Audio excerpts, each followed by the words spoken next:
ಸ್ವಲ್ಪ ಬೇಜಾರಾಗ್ತಾಯಿದೆ. ಸೊ ಅಂದರೂ ಕೂಡ ರಿವ್ಯೂ ಮಾಡೋಣ.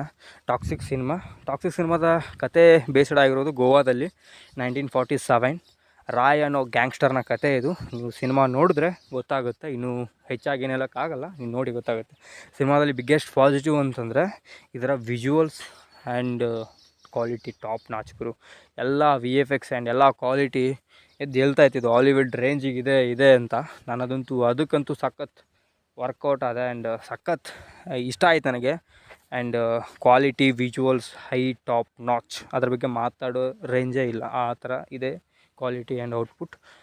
ನೆಕ್ಸ್ಟು ಫಸ್ಟ್ ಹಾಫ್ ನನಗೆ ವರ್ಕ್ ಆಯಿತು. ಫಸ್ಟ್ ಹಾಫಲ್ಲಿರೋ ಇಂಟ್ರೊಡಕ್ಷನ್ ಸೀನ್ಸ್ ಆಗಿರ್ಬೋದು, ಆಮೇಲೆ ಬರೋಂಥ ಸ್ವಲ್ಪ ರೈಟಿಂಗ್ ಆ್ಯಂಡ್ ಸ್ವಲ್ಪ ಕತೆ ಎಸ್ಟಾಬ್ಲಿಷ್ಮೆಂಟ್, ರಾಯ ಕ್ಯಾರೆಕ್ಟರ್ ಹೆಂಗೆ ಬಿಹೇವ್ ಆಗುತ್ತೆ ಅನ್ನೋ ತೋರಿಸಿರೋ ರೀತಿ ತುಂಬ ಇಷ್ಟ ಆಯಿತು. ಆ್ಯಂಡ್ ಆ ಲವ್ ಸೀನ್ಸ್ ಯಾವ ಥರ ಕನೆಕ್ಟ್ ಆಗೋ ರೀತಿ, ಇಂಟ್ರ್ವಲ್ಗೆ ಒಂದು ವೇನ ಕಟ್ಕೊಡುತ್ತೆ ಸಿನಿಮಾ. ಇಷ್ಟ ಆಯ್ತು ನನಗೆ. ಇವನ್ ಅಲ್ಲಿ ಫಸ್ಟ್ ಹಾಫಲ್ಲಿ ನಮ್ಗೆ ತೋರಿಸ್ತಾನೂ ಇದ್ದರೂ ಕೂಡ ಡೈರೆಕ್ಟಾಗಿ ಓಲ್ಡ್ ಸೀನ್ಸ್ ಹಾಕ್ತಾ ಇರಲಿಲ್ಲ. ಅದೇನೋ ದೊಡ್ಡ ಪ್ರಾಬ್ಲಮ್ ನನಗೆ ಅನಿಸುತ್ತೆ. ಮೇಜರಾಗಿ ಅದನ್ನು ಸ್ಟಾರ್ಟಿಂಗಿಗೆ ಹೇಳ್ಕೊಂಬಂದಿದ್ರೆ ಅಲ್ಲಿ ಇನ್ನೂ ಎಮೋಷನ್ ಬಿಲ್ಡ್ ಆಗಿರೋದು ಅಂತ ಅನ್ನಿಸ್ತು ನನಗೆ. ಬಟ್ ಓಕೆ, ಪ್ಲೇಸ್ ಮಾಡಿದ್ದಾರೆ. ಆ್ಯಂಡ್ ಬ್ಯಾಕ್ಗ್ರೌಂಡ್ ಸ್ಟೋರಿ ಕೂಡ ರನ್ ಆಗ್ತಾ ಇರುತ್ತೆ ಅವಾಗವಾಗ. ಆಮೇಲೆ ಯಶ್ ರಾಯ ಕ್ಯಾರೆಕ್ಟರ್ ಮಾತ್ರ ಅವನ ಅಜ್ಜಿ ಸಖತ್ತಾಗಿ ಬರೆದಿದ್ದಾರೆ.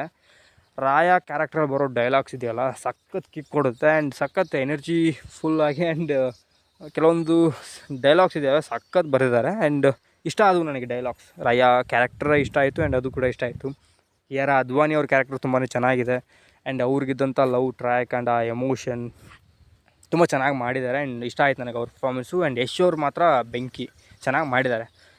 ಆಮೇಲೆ ನಯನತಾರಾ ಅವರು ಕ್ಯಾರೆಕ್ಟರ್ ಸಖತ್ ಇಷ್ಟ ಆಯಿತು, ಗಂಗಾ ಕ್ಯಾರೆಕ್ಟರು. ಆ್ಯಂಡ್ ಅವರು ಕೂಡ ಚೆನ್ನಾಗಿ ಮಾಡಿದ್ದಾರೆ. ಆ್ಯಂಡ್ ಆ ಕ್ಯಾರೆಕ್ಟ್ರಿಗೂ ಆ್ಯಂಡ್ ಅದ್ವಾನಿ ಅವ್ರಿಗೂ ಸಖತ್ ಸ್ಕೋಪ್ ಇತ್ತು. ಆ್ಯಂಡ್ ಚೆನ್ನಾಗಿ ಮಾಡಿದ್ದಾರೆ ಆ್ಯಂಡ್ ಸಖತ್ತಾಗಿದ್ವು. ಇನ್ನು ಸಾಂಗ್ಸ್ ವಿಚಾರಕ್ಕೆ ಬಂದರೆ, ನಾನು ಕೇಳ್ತಾಯಿದ್ದೆ ತವಾಯಿ ಸಾಂಗ್ನ ರಿಪೀಟೆಡ್ ಮೋಡಲ್ಲಿ ಕೇಳ್ತಾಯಿದ್ದೆ ಡೈಲಿ ಒಂದೊಂದು ಸಲ.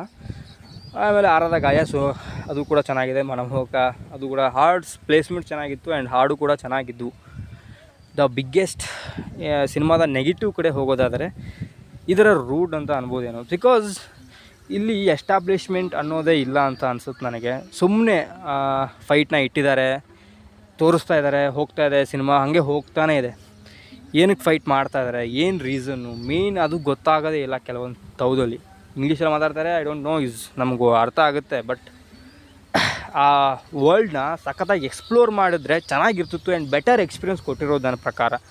ಈಗ ನೋಡಿ, ಇನ್ನೂ ಅದನ್ನು ರಾಯ ಕ್ಯಾರೆಕ್ಟರ್ ಗ್ಯಾಂಗ್ಸ್ಟರ್ ಆದ ಅಂತ ನಮ್ಗೆ ಗೊತ್ತು, ಬಟ್ ಹೆಂಗೆ ಆದ ಅಂತ ದೇವರಾನೇ ಗೊತ್ತಿಲ್ಲ. ಯಾಕೆ ಆದ ಅಂತ ಗೊತ್ತು, ಅವ್ರ ಅಕ್ಕನಿಂದ ಆದ ಅಂತ ಗೊತ್ತು, ಬಿಟ್ಟರೆ ಹೆಂಗೆ ಆದ ಇವನು ಈ ಥರ ಗ್ಯಾಂಗ್ಸ್ಟರು ಆ್ಯಂಡ್ ಈ ಥರ ಮುಟ್ಟಕ್ಕಾಗದೇ ಇರೋ ಗ್ಯಾಂಗ್ಸ್ಟರ್ ಹೆಂಗೆ ಆದ ಅದು ಗೊತ್ತಿಲ್ಲ. ಚಾಲೆಂಜಸ್ ಇಲ್ಲವೇ ಇಲ್ಲ ಹೀರೋಗೆ ಆ್ಯಂಡ್ ಈ ರಾಯ ಕ್ಯಾರೆಕ್ಟರ್ಗೆ. ಎಲ್ಲ ಬರ್ತಾನೆ, ಹೊಡಿತಾನೆ, ಹೋಗ್ತಾನೆ. ಫೈಟಿಂಗ್ ಸೀನ್ಸ್ ಕೆಲವೊಂದು ಕಡೆ ಚೆನ್ನಾಗಿದ್ದಾವೆ, ಬಟ್ ಜಾಸ್ತಿ ನಮಗೆ ಗನ್ ಸೌಂಡೇ ಕೇಳಿಸುತ್ತೆ. ಹೌದು ಬಿಡು ಗುರು, ಇದು ಗ್ಯಾಂಗ್ಸ್ಟರ್ ಡ್ರಾಮಾ ಆ್ಯಂಡ್ ಅಲ್ಲಿ ಗನ್ ಯೂಸ್ ಮಾಡಿದೆ ಇದನ್ನು ಮಾಡುತ್ತೆ ಅಂತ ಬರುತ್ತೆ. ಬಟ್ ಲಿಟ್ರಲಿ ಹೇಳ್ತೀನಿ, ಸ್ವಲ್ಪ ಫೈಟ್ಸ್ ತುಂಬ ಅದು ಅಂತ ಅನ್ನಿಸ್ತು. ಸ್ಕ್ರೀನ್ ಪ್ಲೇ ಹೇಳ್ತೀನಲ್ಲ, ತದ್ವಾ ಹೊಡೆತಾ ಕೊಟ್ಟಿದೆ ಸಿನಿಮಾದಲ್ಲಿ. ಅಕ್ಕನಿಗೆ ನಾನು ದಂಡ ಬಿದ್ದುಬಿಡ್ಬೇಕು ಅನ್ನಿಸ್ತಾ ಇದ್ದೀನಿ ಹೋಗಿ. ಲಿಟ್ರಲಿ ನನಗೆ ತುಂಬ ಬೇಜಾರಾಗ್ತಾಯಿದೆ. ಏನಕ್ಕೆ ಅಂದರೆ, ನಾನು ತುಂಬ ನಂಬೋ ಆ್ಯಂಡ್ ಟ್ರಸ್ಟ್ ಮಾಡ್ತಾಯಿದ್ದ ಆ್ಯಕ್ಟರ್ ಅವರು. ನಿಜವಾಗ್ಲೂ ನಾನು ಡಿವಾಸ್ ಫ್ಯಾನ್. ಬಟ್ ನನಗೆ ಯಶ್ ಅವರು ಅಂದರೆ ತುಂಬ ಇಷ್ಟ. ಅವರು ಕ್ರಿಯೇಟ್ ಮಾಡೋ ಐಡಿಯಾ ಆ್ಯಂಡ್ KGFನಿಂದ ಅಷ್ಟೇ ಅಂತಲ್ಲ, ಅವರು ಮಾಡ್ಕೊಂಬಂಥ ಪ್ರತಿಯೊಂದು ಸಿನಿಮಾದಲ್ಲೂ ಏನೋ ಒಂದು ಹೊಸ ಥರ ಆ್ಯಂಡ್ ಕ್ರಿಯೇಟಿವ್ ಥರ ಇತ್ತು. ಅದಕ್ಕೆ ತುಂಬ ಇಷ್ಟ ಆಗ್ತಾಯಿದ್ರು ನನಗೆ ಅವ್ರ ಸ್ಟೈಲಿಂದ. ಸಿನಿಮಾದಲ್ಲೇ ಸ್ಟೈಲ್ ಇದೆ, but story and screenplay ಇನ್ನೂ ಇರಬೇಕಿತ್ತು ಅಂತ ಅನ್ನಿಸ್ತು ನನಗೆ. ಹೆವಿಲಿ ಡಿಸಪಾಯಿಂಟ್ ಆಗ್ತಾಯಿದ್ದೀನಿ ಗೈಸ್. ಬಿಕಾಸ್ ತುಂಬ ನಂಬ್ತಾ ಇದ್ದ ಆ್ಯಕ್ಟರ್. ನಾನು ಪ್ರತಿಯೊಂದು ಸಿನಿಮಾ ನೋಡಿ ಬಂದಾಗಲೂ ಹುಡುಗರು ದುಡ್ಡು ಹೋಯ್ತಲ್ಲ ಅನ್ನೋ ಒಂದು ಸ್ವಲ್ಪ ಬೇಜಾರು ಇರ್ತಾಯಿತ್ತು. ಬಟ್ ಇಲ್ಲಿ ದುಡ್ಡು ಹೋಗಿದೆ ಅನ್ನೋದು ನನಗೆ ಬೇಜಾರಿಲ್ಲ. ಬಟ್ ಈ ಸಿನಿಮಾ ನನಗೆ ಗೆಲ್ಲಿಲ್ಲ ಆ್ಯಂಡ್ ಈ ಸಿನಿಮಾ ಯಾಕೆ ಇಷ್ಟು ಆಗಲಿಲ್ಲ ಅಂತ ನನಗೆ ಅದು ತುಂಬ ಬೇಜಾರಾಗ್ತಾ ಇರೋದು. ನನಗೆ ಸಿನಿಮಾ ವರ್ಕ್ ಆಗಿದೆ, ಬಟ್ ಇನ್ನೂ ಆ್ಯಾವ್ರೇಜ್ ಆಗಿ ವರ್ಕ್ ಆಗಿದೆ ಅಷ್ಟೇ. ಸಿನಿಮಾ ಇನ್ನೂ ಬೆಟರ್ ಎಕ್ಸ್ಪೀರಿಯೆನ್ಸ್ ಕೊಡಬೇಕಿತ್ತು. ಆ್ಯಂಡ್ ಯಶ್ ಅವರು ನನಗೆ ಈಗ ನೋಡೋಕ್ಕಾಗ್ತಾಯಿಲ್ಲ ಅವ್ರನ್ನ. ನಿಜವಾಗ್ಲೂ ಹೇಳ್ತೀನಲ್ಲ, ನನಗೆ ಯಶ್ ಅವರು ಈ ಒಂದು ಸ್ಥಿತಿಲಿ ಆ್ಯಂಡ್ ಈ ಥರ ಒಂದು ಸಿನಿಮಾ ಮಾಡ್ತಾರಂತ ಮನಸ್ಸಲ್ಲೂ ಅಂದ್ಕೊಂಡಿರಲಿಲ್ಲ. ಬೆಳಿಗ್ಗೆ ಸಖತ್ ಎಕ್ಸ್ಪೆಕ್ಟೇಷನ್ನ ಇಟ್ಕೊಂಡು ಸಿನಿಮಾ ನೋಡ್ತಾ ಇದ್ದೆ. ಹೋಗ್ಬೇಕಂತ ಅಂದ್ಕೊಂಡಿದ್ದೆ. ಬೆಳಿಗ್ಗೆ 6 6:30 ಏನೋ ಆಗಿತ್ತು. ಟ್ವಿಟರ್ ಓಪನ್ ಮಾಡ್ತೀನಿ, ಅವನ ಅಜ್ಜಿ ನೆಗೆಟಿವ್ ಮೇಲೆ ನೆಗೆಟಿವ್. ಹಿಂಗೆ ನೆಗೆಟಿವ್ ಮಾಡ್ತಾಯಿದ್ದಾರೆ ಗುರು ಅಂತ ನಾನು ಲಿಟ್ರಲಿ ಹೇಳ್ತೀನಲ್ಲ, ಈ ತೆಲುಗು ಅವರು ಇದಕ್ಕೋಸ್ಕರನೇ ಕಾಯ್ತಾಯಿದ್ರು. ಈ ಥರ ಒಂದು ಸಿನಿಮಾಗೆ, ಅದು ಯಶ್ ಅವ್ರಿಗೆ ಲಿಟ್ರಲಿ ಇದಕ್ಕೋಸ್ಕರ ಕಾಯ್ತಾಯಿದ್ರು. ಆ್ಯಂಡ್ ಅದು ಸಿಕ್ಕಿದೆ, ರುಬ್ಬಾಡ್ತಾ ಇದ್ದಾರೆ ಬೋಲಿ ಮಕ್ಕಳು. ನಿಜವಾಗ್ಲೂ ಇಲ್ಲ ಈ ಲ್ಯಾಂಗ್ವೇಜ್ ಯೂಸ್ ಮಾಡ್ಬೇಕಂತ ಅನ್ನಿಸ್ತು ನನಗೆ ಅವ್ರ ಮೇಲೆ. ನಿಜವಾಗ್ಲೂ ರಾಡ್ ಥರ ಇದೆ, ಹಂಗಿದೆ ಹಿಂಗಿದೆ. ನಾನು ಒಂದಂತೂ ಹೇಳೋಕ್ಕೆ ಇಷ್ಟಪಡ್ತೀನಿ, ಪುಷ್ಪಕ್ಕಿಂತ ಸ್ವಲ್ಪ ಬೆಟರ್ ಆಗಿದೆ ಅಂತ ಅಂತೀನಿ ನಾನು. ಪುಷ್ಪ ಬೋರ್ ಕೊಟ್ಟಿತ್ತು ಆ್ಯಂಡ್ ಹಿಂಸೆ ಕೊಟ್ಟಿತ್ತು ನನಗೆ. ನಿಜವಾಗ್ಲೂ ನನಗೆ ಹಿಂಸೆ ಕೊಟ್ಟಿತ್ತು ಪುಷ್ಪ. ಬಟ್ ಈ ಸಿನಿಮಾ ಬೋರ್ ಹೊಡಿಸಿದೆ, ಬಟ್ ಹಿಂಸೆ ಅಂತೂ ಕೊಟ್ಟಿಲ್ಲ. ಲಾಸ್ಟ್ ಅದು ಸೆಕೆಂಡ್ ಹಾಫಲ್ಲಿ ಸ್ವಲ್ಪ ಬೋರ್ ಹೊಡೆಯೋದು ಬಿಟ್ಟರೆ ಅಷ್ಟೇನು ಹಿಂಸೆ ಆ್ಯಂಡ್ ಏನು ಅದು ಕೊಟ್ಟಿಲ್ಲ.